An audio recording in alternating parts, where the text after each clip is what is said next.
मोड आलेले कुरकुरीत चणे बनवलेले आहेत. लहान मुलंही अगदी आवडीने खातील. तुम्ही हे करून बघा. 3 दिवस ठेवलेले हे चण्याला मस्त मोड आलेत. हे स्वच्छ आपल्याला धुवून घ्यायचे आहेत आणि ते एका बाउलमध्ये काढून घेऊया. त्यात बेसन म्हणजे चण्याचं पीठ, तांदळाचं पीठ, हे भरड दळलेलं आहे तांदळाचं पीठ, ते मिक्स करून घेऊया.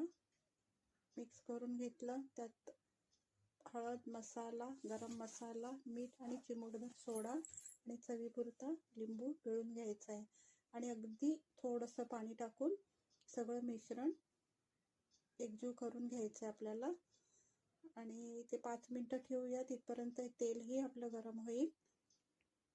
तेल गरम होईल 5 मिनिटातच. तिथपर्यंत एक एक चणा आपल्याला सोडायचा आहे त्याच्यात. चणे असे छान चॉकलेटी रंग होईपर्यंत खरपूस आपल्याला तळून घ्यायचे आहेत.